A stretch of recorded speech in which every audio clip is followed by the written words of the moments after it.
Fala pessoal, meu nome é Cláudia e este é o meu canal, o Casa de Leitura, um canal voltado para os livros, literatura e outros babados literários. E hoje eu trago uma indicação de leitura de um livro assim que estava naquela minha lista, sabe aquela famosa lista, os livros que eu ainda preciso ler? Pois é, e finalmente eu o li no final do ano passado. Só agora eu consegui chegar aqui para compartilhar com vocês as minhas impressões sobre o livro, falar um pouquinho sobre ele. Eu estou falando deste livro, Sol é para Todos, da escritora americana Harper Lee.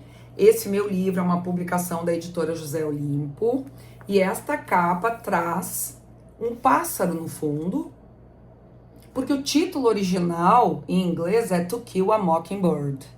O Mockingbird para nós é o sabiá ou o rouxinol. Mas o que esse pássaro tem a ver com a história? Bom, na verdade é uma alegoria que trata da questão da inocência.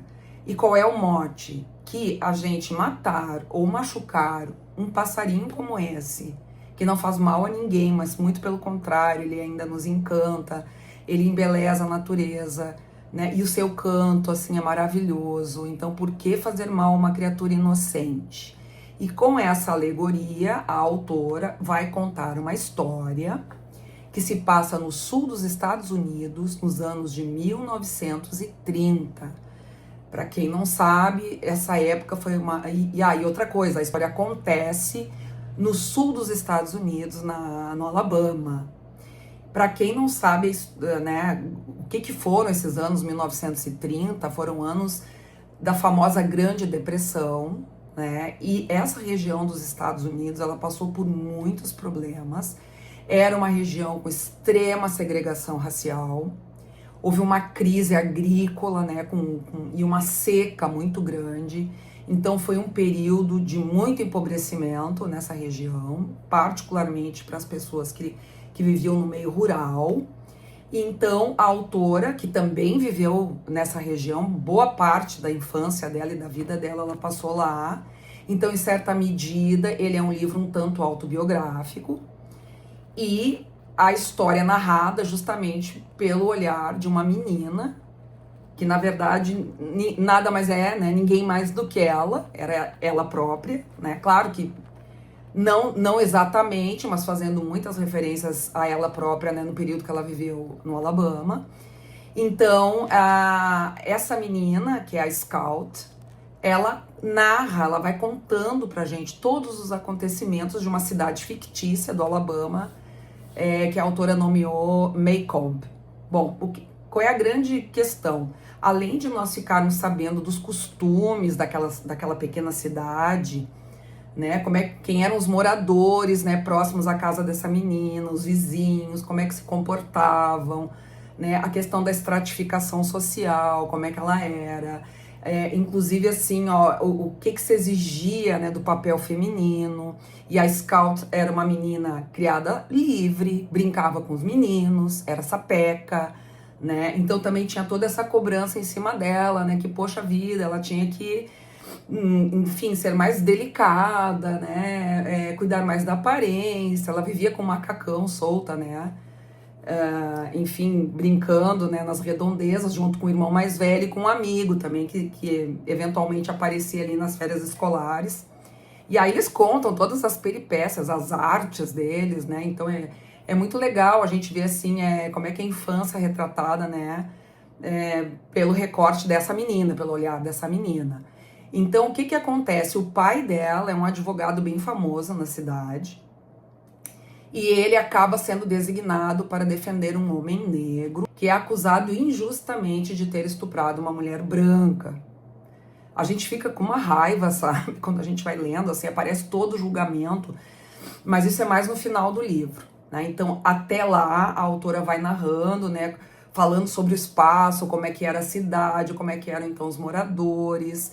Havia um outro personagem, né, que era motivo de grande curiosidade dessas crianças, que era um homem recluso, um homem branco, né? Então essa questão do branco, né, e do negro é o tempo todo problematizada, mas ele era tratado como uma pessoa estranha, ele nunca saía de casa, havia muitas histórias que se contavam sobre ele, muito provavelmente mentirosas, né? E as crianças ficavam com aquilo na cabeça, muito curiosas. E elas tentam, né, em boa parte da história, elas ficam tentando estabelecer uma interlocução com esse sujeito. Elas querem saber quem ele é, elas querem conversar. E ao mesmo tempo é um desafio, né? Porque elas tentam entrar na casa dele, mandar bilhetes para ele, né? E essa comunicação, ela vai acontecer em dado momento de maneira surpreendente. Claro que eu não vou contar, senão vocês não vão ler o livro. Mas então, o próprio pai da autora, o Harper Lee, era advogado também, né? Então a gente vê uma interface muito autobiográfica nessa história. Mas a questão da inocência, né? Voltando à questão do Sabiá e do Rouxinol, né? Ela vem representada, então, por esse homem negro acusado injustamente, por esse outro personagem recluso, né, que muitas vezes a pessoa ela é diferente e os outros sujeitos, né, acabam rotulando e tratando como se fosse um esquisito, né? E isso são coisas que a gente vê direto, né, até hoje. Por isso que é um livro que foi escrito, publicado, né? A primeira publicação foi em 1961. A época retratada é de 1930, então vocês vejam, é um tanto antigo, se a gente for pensar, mas vejam como o tema, né, os temas, né, que derivam dessa história central são, infelizmente, né, e continuam muito atuais. Então, a gente vai percebendo, né, embora seja uma cidade pequena, essa cidade fictícia, né, Maycomb, onde os fatos se desenrolam, né, mesmo sendo uma cidade pequena, que a gente pensa que é pacata e tal, né, como as pessoas vão se revelando à medida que os seus preconceitos são exacerbados. Inclusive, esse advogado, né, que é o pai da Scout, que vai defender esse homem negro, ele sofre muito por conta disso, né? A comunidade local o pressiona demais, né? Tipo, como é que ele pode estar defendendo um homem negro? E aí, à medida que os fatos vão se desenvolvendo, essa menina também vai perdendo a inocência, porque ela é uma pré-adolescente. E a gente vê como esses fatos vão, de alguma forma, matando a inocência dela também. E aí a gente tem esse ciclo, né, de significados que vai se fechando, né? O título da obra, que em português, como eu disse, é O Sol é para Todos, mas que tem relação, tem muita relação, né, com tudo que acontece na obra. Muito embora eu pense que o título original, ele é muito mais simbólico, ele provoca muito mais, assim, a nossa reflexão, né, sobre o tema. Então é um livro que eu super recomendo, não apenas para adultos, mas para um jovem leitor, né, um adolescente já com uma idade um pouco mais avançada, né, porque o tema é muito atual e até hoje ele é um dos livros mais lidos, né, nos Estados Unidos. A autora ganhou um prêmio importantíssimo, que é o Pulitzer, na época. E então está aqui feita a recomendação, né? Eu espero que vocês tenham gostado da dica de hoje e até o nosso próximo Casa de Leitura.